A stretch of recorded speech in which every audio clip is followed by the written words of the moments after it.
My name is Ephraim Katsir. Thank you for joining Sephardic Heritage International, SHIN DC, and the Embassy of Greece in Washington, DC, for today's special Yom HaShoah, or Holocaust Remembrance Program. SHIN DC builds intercultural bridges and raises awareness of Sephardic and other underrepresented Jewish heritages and the cultures, arts, and history of the Middle East, North Africa, the Iberian Peninsula, Greece, the Balkans, and Central and Western Asia. That mission includes raising awareness of the Jewish communities of Greece and Sephardic and Romaniot narratives of the Holocaust and World War II. This is a part of the work that SHIN does, including ongoing work documenting those often omitted narratives, and also hosting an annual Congressional Holocaust commemoration. For today's Yom HaShoah program, Greek Jews, the Holocaust, and World War II, Karen Batshaw, author of Hidden in Plain Sight and Light in Shadows, will present her research about Greek Jews and the Holocaust and the Nazi occupation of Greece during World War II. At the end, musician Spyros Pilios Koliavasalis will share some commemorative music. First of all, we thank the Embassy of Greece for hosting this program with SHIN DC. SHIN also thanks our community partners, Kehila Kedoshayanina, the Greek Synagogue and Museum in New York, for joining us. Marcia Haddad Economopoulos and Marvin Marcus are with us tonight. I thank them. We also thank Tammy Ben Haim from the Embassy of Israel for honoring us with her presence tonight. I now present to you Her Excellency Alexandra Papadopoulou, Ambassador of Greece to the US, to make some opening remarks.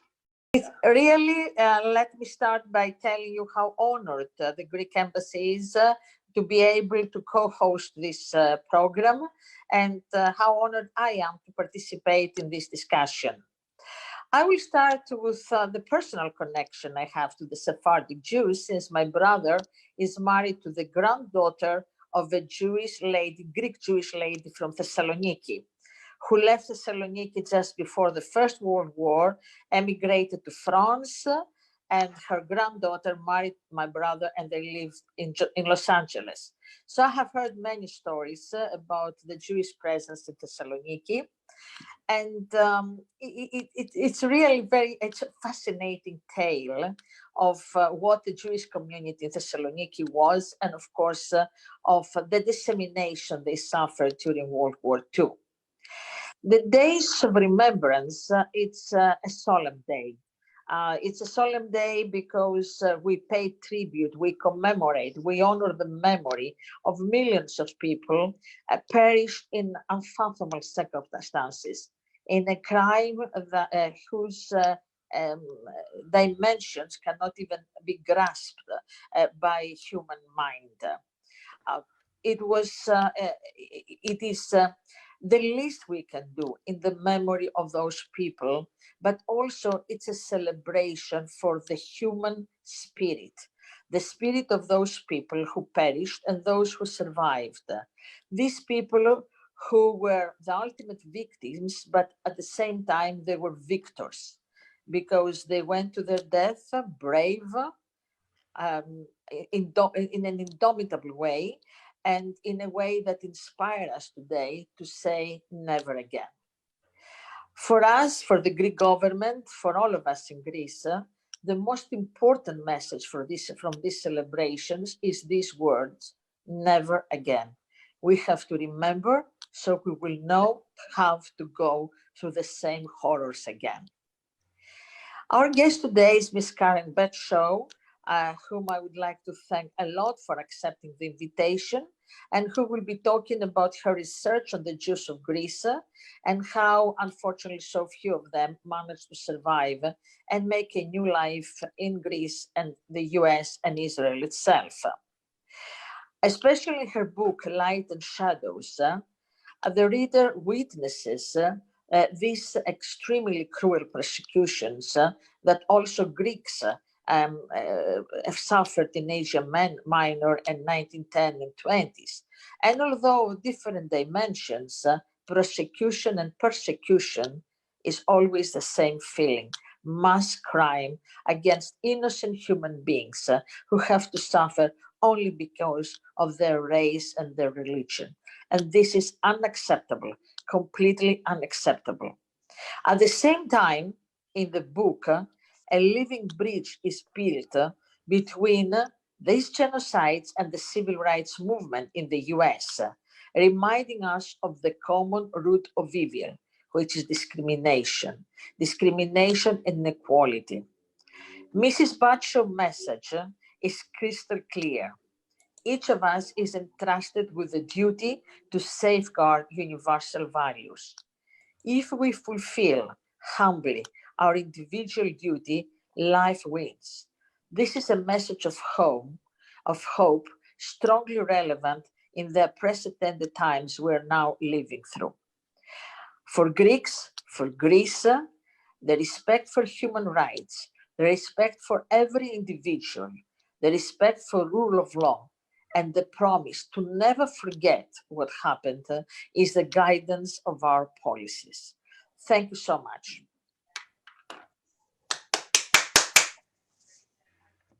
Okay, and I now thank you so much, Ambassador Papadopoulou. I now present Marcia Haddad Economopoulos, Director of the Kehila Kelosha Yanina Museum, will present our speaker, Karen Batshaw.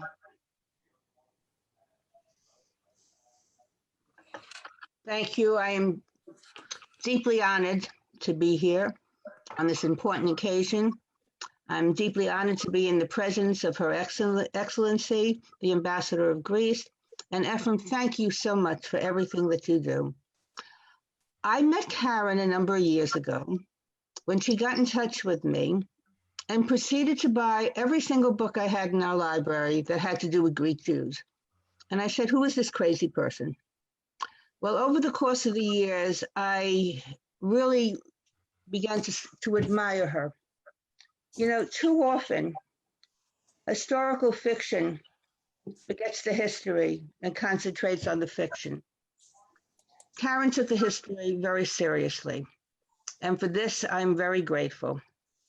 I am particularly grateful for her including the surname of my family from Kabbalah, the Russo family, and which made her book, her second book, Light and Shadows, very, very important to me. It's my honor to introduce Karen and let her have the stage and present her beautiful work to us. Thank you, Karen.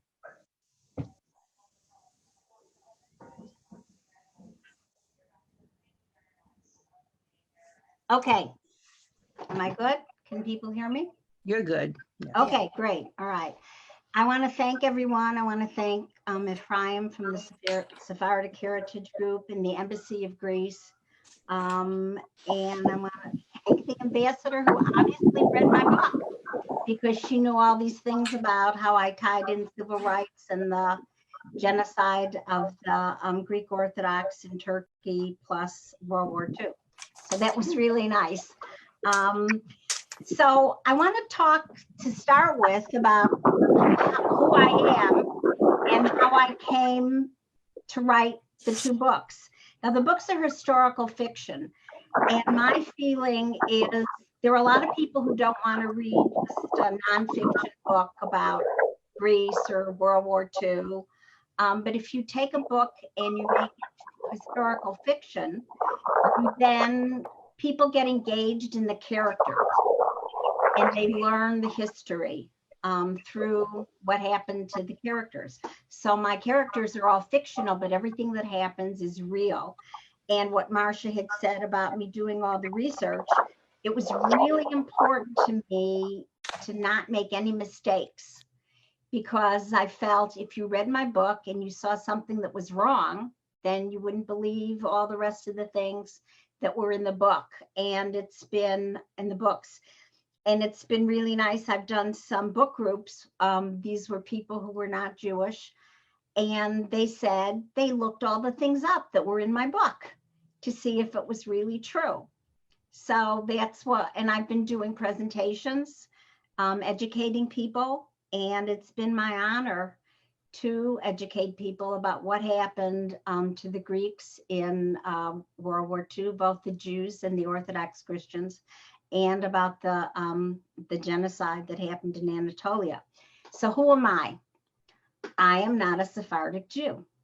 I'm an Ashkenazi Jew.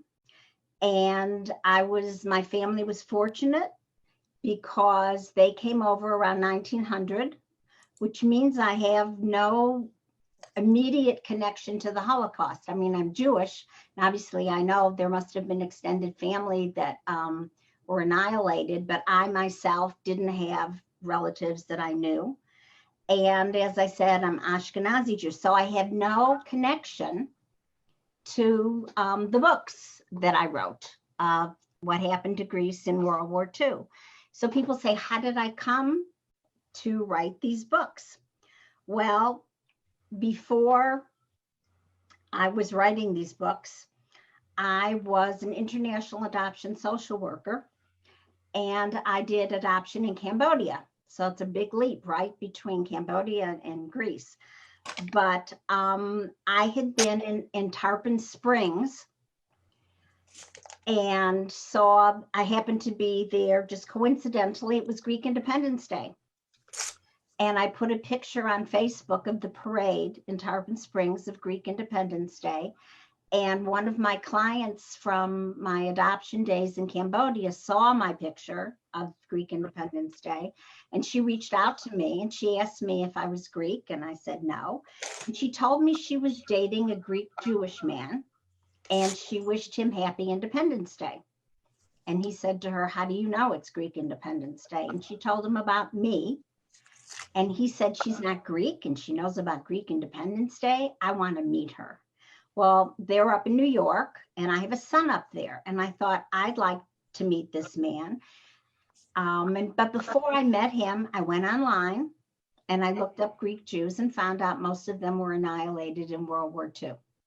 So I meet the fellow and I said, what's your story? Because he was born after World War II. And he was from the town of Volos.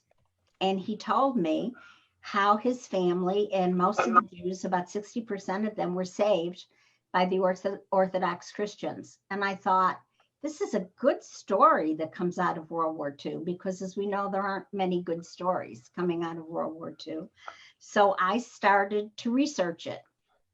And the more I researched it, the more fascinated I became of what I learned. And also I was learning that very few people knew this story. People don't even know that there were Jews in Greece. So I researched it, and that's how I came up with my first book, which is, somehow it's hidden in plain sight, and it's a problem here. But anyway, so I have this book, which is hidden in plain sight, which is about Athens, some of Zakynthos, and also Salonika. And then I have this book, Light and Shadows. And I guess because I have this background, you can't see the book. And this one is about the genocide of the Greeks in Anatolia and World War II. And this also deals with the occupation of the Bulgarians, which people don't seem to know about. So now I'm going, and then one last thing before I get into the slides that I have. There are three things that have happened to me in doing presentations that really resonate with me.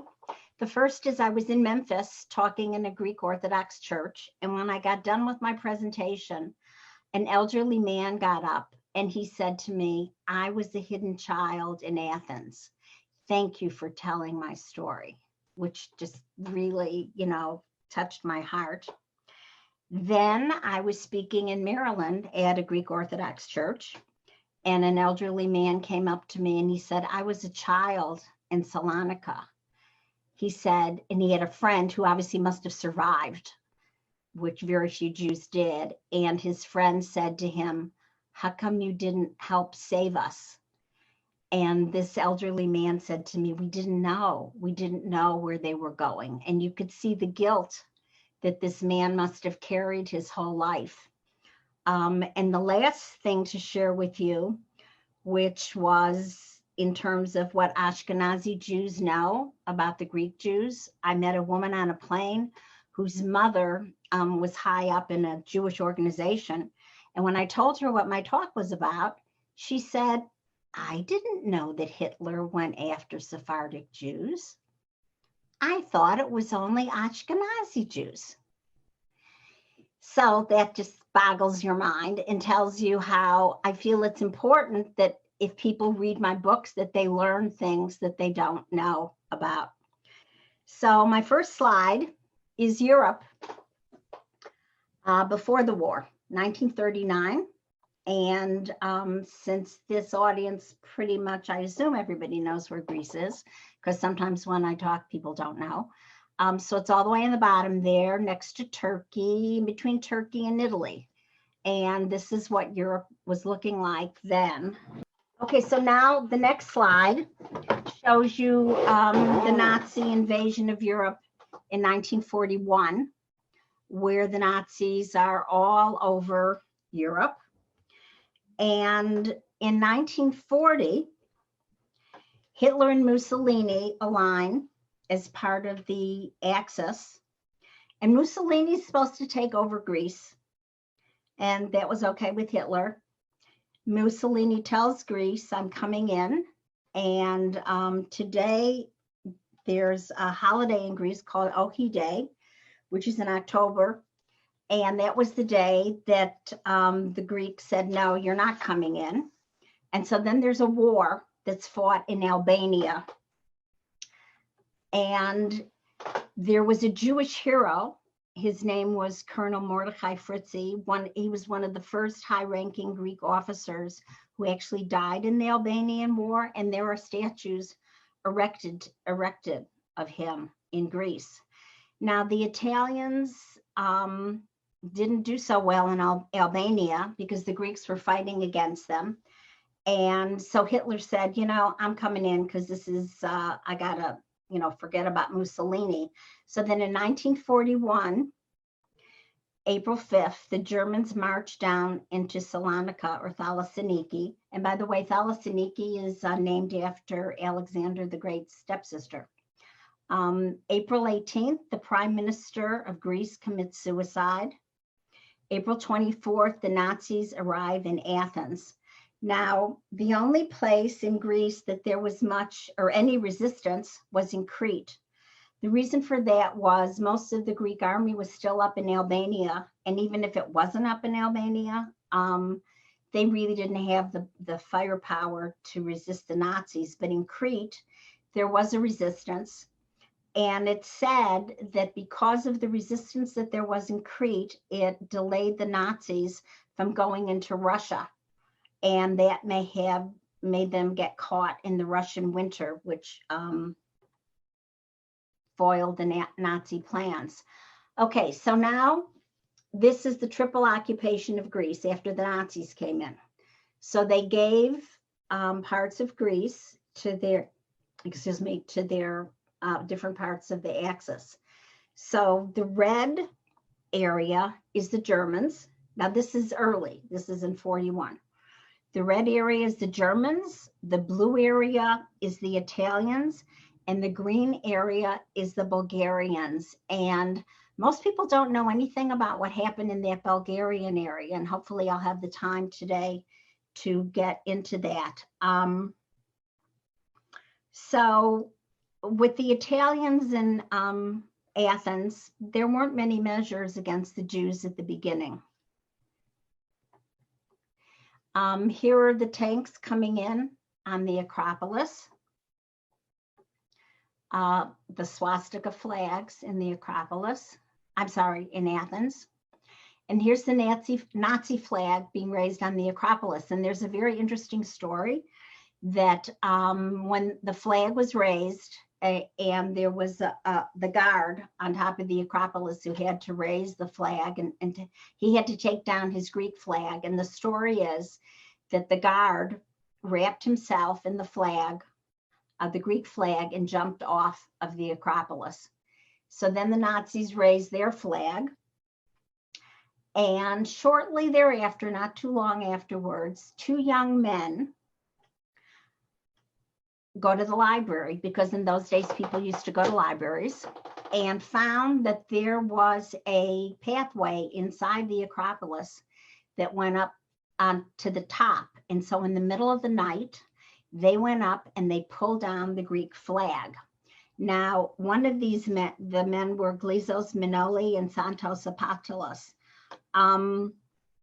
The Glizos Minoli actually just died last week, and the whole rest of his life he fought against injustices. And here's a picture of him in his 90s where he was still fighting, and he was an ardent communist. And he had, his causes were important to him for his whole life. Now, some more pictures of the occupation in Greece. And then here's a picture of Goebbels taking a tour of the Acropolis.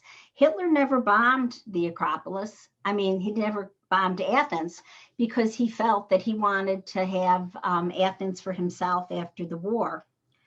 So during the occupation of Athens, both the Christians and Jews suffered a lot. There were no measures taken against Jews at that point. The army brought no food, and they used people's houses as their barracks. They took over hotels and offices.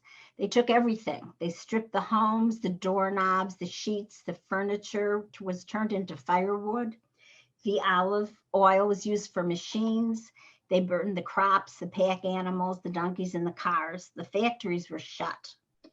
They used collective punishment, which I think everybody knows what that is, where if something happened to one soldier somewhere, then they killed 10 people, or they burned down villages.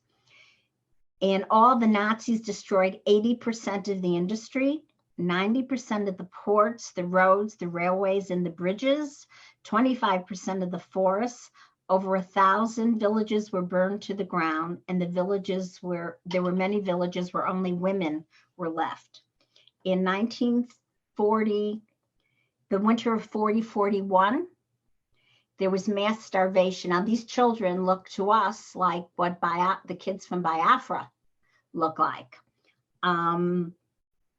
There was a book that I read that talked about the caloric level of people during World War II. And on the very bottom were the children in the were people in the concentration camps. And the next level up were the Greek people in Athens. People were forced to eat weeds. There was no protein. The Red Cross could only feed one child in a family. They pleaded with the Nazis for milk for children. And the Nazis said they needed milk for their coffee for their officers.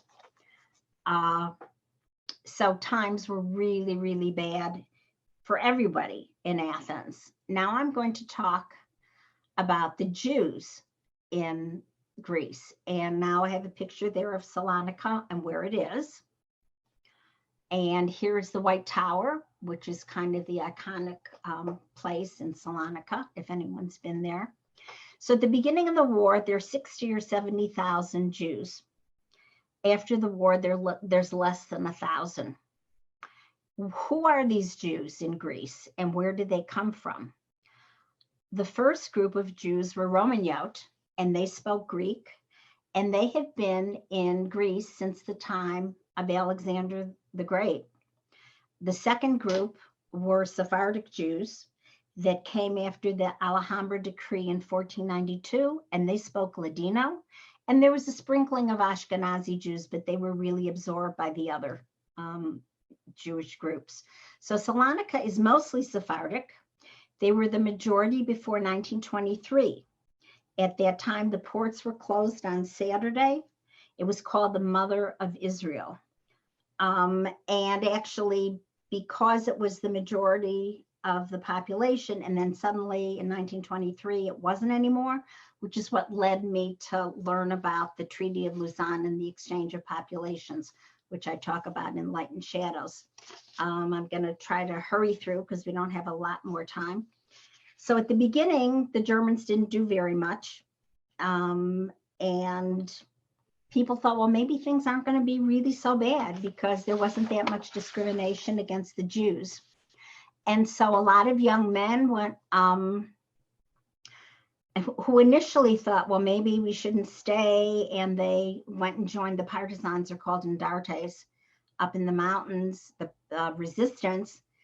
They came back because things just didn't seem to be that bad. So the first thing that happens is in 1942 in July, on a hot summer day, all the Jewish men were summoned to do calisthenics in Eleftheria Square. And the men were, here's a picture of them. And if they collapsed because it was so hot in July in Greece, they threw water on them, forcing them to get up. They beat them. It was really horrible for them. And then they had to sign up, and they were sent away for forced labor.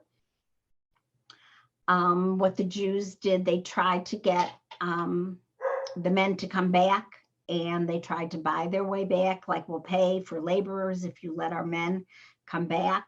And there was a deal with the cemetery. There was a huge Sephardic cemetery, and the Germans took control of that. And what was important about the cemetery? It's marble tombstones.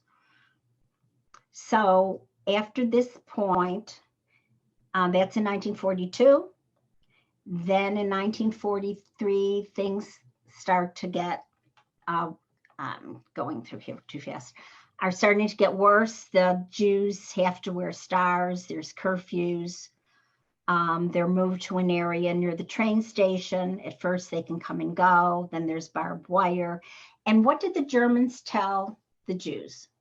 They're going to be sent to a new life in Poland.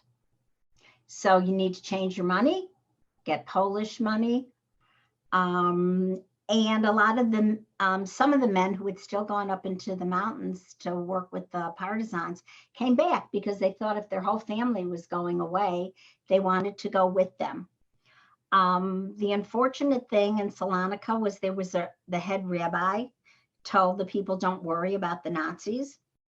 And so people went where the Germans told them to go. And in spring of '93, they start the transports. And there's so many Jews that it lasts until the summertime. Now in August of '43, Italy capitulates. And now the rest of Greece, except for the Bulgarian zone, falls under the Nazis. So that's for Athens and, okay. Then we have Archbishop Damaskinos, who's a hero in this time. And he actually sends an edict to the Nazis telling them they can't take the Jews because the Jews are Greek citizens, just like the Greek Orthodox are. And of course, the Nazis didn't listen to him. They wanted to kill him. And he said, you can't shoot an archbishop, you have to hang him. And they backed off him. He also told his bishops to hide the Jews, to issue false identification papers and baptismal papers. And he said they could perform interfaith marriages, which they hadn't ever done before. So Ephraim, I think, how much more time do we have? Okay, about 4 more minutes. So let me run through. That's what Archbishop Damaskinos said. He'd taken up his cross, spoke to the Lord, made up his mind to save as many Jewish souls as possible. And he is honored as in Yad Vashem. Here's the roundup of the Jews in Yanina, because in 44 in Athens and Yanina, the Jews are rounded up. I'm going to speed through to the kind of the end here, which is the loss of the Jewish community in the Italian zone. And in Athens, you'll see they increased by 45% because after the war, a lot of Jews who came back, and there weren't many, they did go to Athens. And in the island of Zakynthos, which is on the very bottom of the chart, no Jews were taken away. And that's because when the Nazis asked the mayor and the bishop for the name of the Jews, the mayor and the bishop said, "We are the Jews," and gave him a list with their names. So everybody was saved there.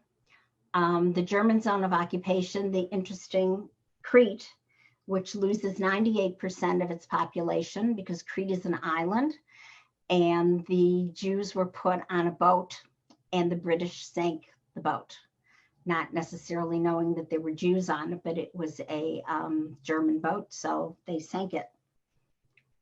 Again, the triple occupation of Greece, and just to talk a little bit about the Bulgarian zone, the Jews were rounded up in the Bulgarian zone of occupation, and people know that in Bulgaria, the Jews were not taken away. But in the Bulgarian zone of occupation, they were all taken away, and they didn't go to Auschwitz. They went to Treblinka, which is a death camp. So as you can see, the loss is almost total of what happened there. I'm gonna run through here some marble tombstones in Salonika that you can find today. Here's a picture of one of them. It's Ladino, which is the language of the Sephardic Jews. And then I had a quote from Heinrich Heine, a German poet who was a Jew, who wrote, "Where one burns books, one will in the end burn people. The time between the book burning in Germany and the burning of people would be 8 years." So like I said, I had a lot more to say, but we didn't have a lot of time. So any other questions? And just to throw in, all the other Jews did go to Auschwitz, and they had a problem there in terms of speaking to the other Jews because they didn't speak Yiddish. And a lot of the Ashkenazi Jews didn't regard them as being Jews because Jews are all supposed to speak Yiddish. So any questions? Because like I said, I had a lot more material, but we don't have enough time. So Yeah. let's, so it just means that we'll do more to be continued. There's so much more to be said, and you really can't cover it all in one seating. So let's just think of this as, just to be continued. So let's take some questions.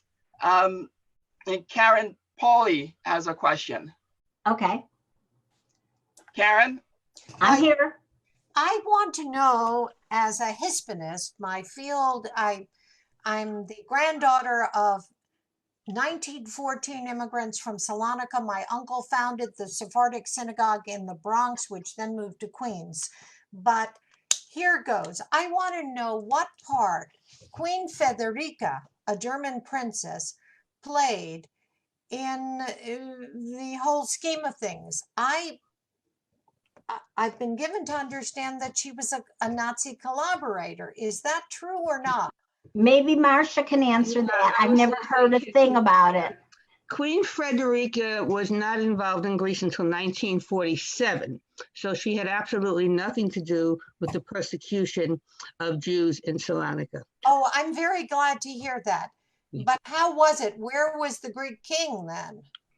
He was in exile in Egypt. In Egypt, he was in Cairo. He was in Egypt. That's where the Greek government went over to Cairo. But the thing is, in terms of princesses, just to throw this out, if you don't know, Prince Philip's mother. I know, help the Cone family. Right, Princess Alice. Yes, Right. that's because that surprised me a great deal. I'm very glad to know that. I'm very glad to know that.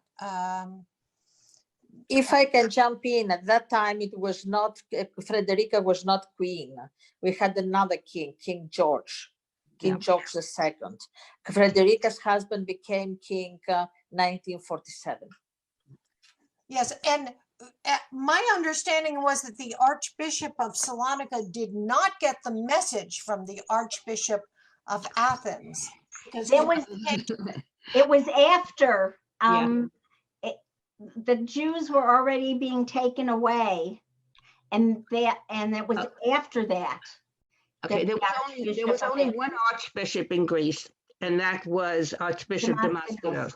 There were metropolitan bishops in other cities, and actually the Metropolitan Bishop of Salonika was honored at Yad Vashem for saving Jews, which I really don't understand why he was, because I don't know of any instance where there were Jews that he was directly involved in saving. Sometimes it's politics, unfortunately. But the thing is that the Archbishop did send a letter to General Stroop, wanting to fight for the release of the Jews. He couldn't understand why they were being taken. They were good citizens of Greece. Of course, Stroop did not pay any attention to him. And then you had the famous words of the Archbishop when a gun was pointed at him. He said, "Excuse me, but the prelates of the Greek Orthodox Church are hung. We are not shot." Of course, he was neither, but he stood up at that time, risking his life to save the Jews of Greece. I'm very glad to hear that. I'm very glad to hear that. All right, we're going to take one more question from Yvette Shalom. Yes, I was in Castoria 3 years ago. I guess I still have family in Thessaloniki. And although there are no remains of the school, the Jewish school and everything in Castoria, the history is very well preserved.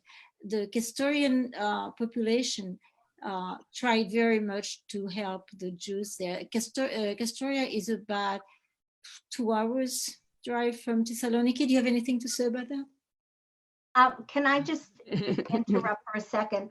One of the things that I didn't mention that I try to mention when I have enough time is in terms of people helping the Jews. Remember, if you were caught helping a Jew, it wasn't just you that would be killed. It would be your whole family, including your children. So that decision to help Jews isn't as black and white as we'd like to think. That, you know, if you're a good person, you'll do it. You're risking your children. But in terms of, Marcia can answer the rest about it. It's correct, but I met some very old people in Castoria with whom I talked, and they took great risks. That's why I'm mentioning that. Yes. And there was a movie made about Castoria. Yeah, there's the movie Tresoros. If I can just very briefly say that where there were many people who had good intentions, unfortunately, of the community that numbered about 800, only 35 Jews survived in that community. The rest were deported to Auschwitz, Birkenau, and perished, most of them in the camps. You know, as Karen had said, the intentions were there. The Germans were great at intimidation, and it was very, very difficult to save a Jew. Therefore, those that did should be highly honored. Thank you. You're welcome. Right. Well, first of all, I want to thank all of you. This is all the time that we have. And like to thank the Embassy of Greece. Again, thank you so much, Your Excellency Alexandra Papadopoulou. Thank you very much. And thank all of you for joining us. We'd like to thank again, Kila Kadoshayanina. Thank you, Marcia Economopoulos, and also Sephardic Jewish Brotherhood of America. And again, thank you, Tammy Ben Haim from the Embassy of Israel for being with us for this meeting here tonight. And this shows us that, you know, Jews all over the world experience the Holocaust, including in Greece. And the important thing is to honor all of their memories. And we're grateful to have this opportunity with Karen Batshaw tonight to be able to do that, to be able to hear more about the Jews of Greece. Like we said, to be continued, because there's a lot more to be said. And we hope that you join SHIN for some upcoming programs, including a Hugs to Humanity concert on Thursday. So look on our website to see what else is coming up, shindc.org. And to close, musician Spyros Pilios Koliavasalis will share some commemorative Ladino music as we each take a moment to remember those who perished in the Holocaust and also to honor the lives of the survivors. Thank you so much for joining us. And so we now close with Spyros.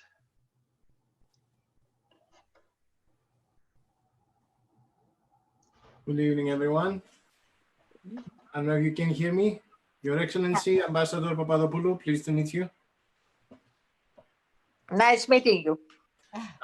So, as you know, Salonika is one of the most multicultural and multi-religious cities in the world.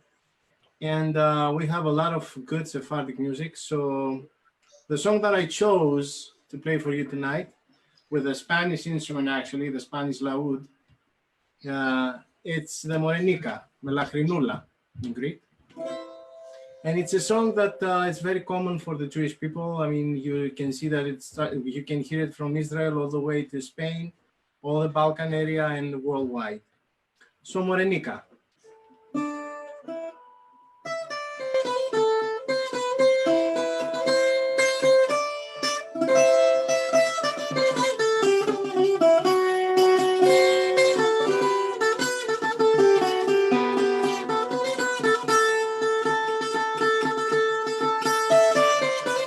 Morenika mi me llama, yo blanca nací, y de sol del verano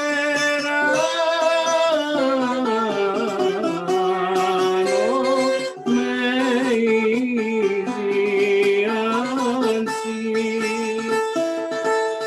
Morenika, graciosita sos, morena y yo gracioso y ojos pretos.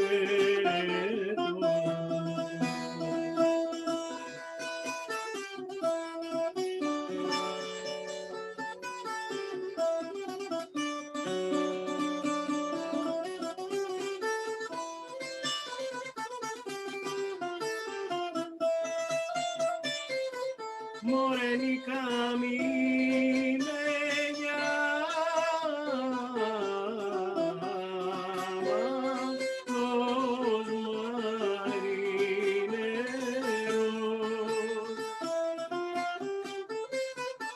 Si otra vez a mí me llama, me voy con ellos. Morenika, graciosita sos, morena y yo gracioso y ojos pretos.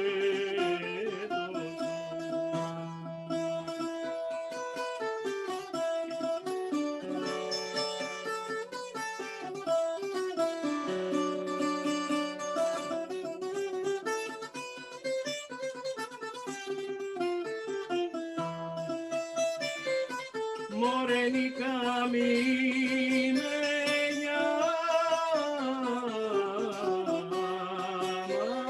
el hijo del rey. Si otra vez a mí me llama, yo me voy con él. Morenika,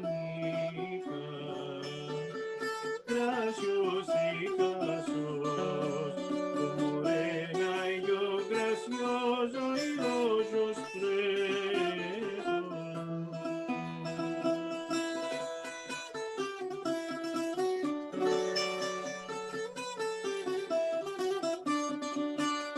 Morena y yo gracioso y ojos pretos.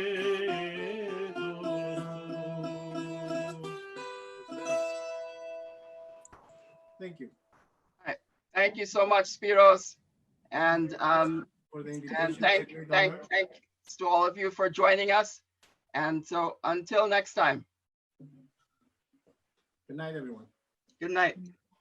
Night. Thank you all. Good night. Thanks. And Thank if you want to you. keep up with upcoming things in the chat, we have our email and also the website. Thank you all. All right, good night. Good night. Good night. Thank you. Thank you. Thank you. That was Great beautiful. Valley Glazer there. Thank you. And all the other Glazers for joining us tonight. Thank you. Παρακαλώ. Welcome. Να είστε καλά. Ευχαριστώ πολύ. Να είστε Πολύ καλά. ωραία. Να είστε καλά. Καληνύχτα σας. Καληνύχτα. Καληνύχτα. Okay. You want to turn off? Or, Let's see who else is there. well, then go into gallery view. Oh. Gina's still here? Is that Rita still here? Ευχαριστώ. Ευχαριστώ. Καλή υγεία σε όλους. This was great. Thank you for organizing, and I'll try to attend as many as possible. It's crazy, everything you. that's happening. Thank Right. you. Me too. Bye-bye. Parents. They were in Monastir and Salonika.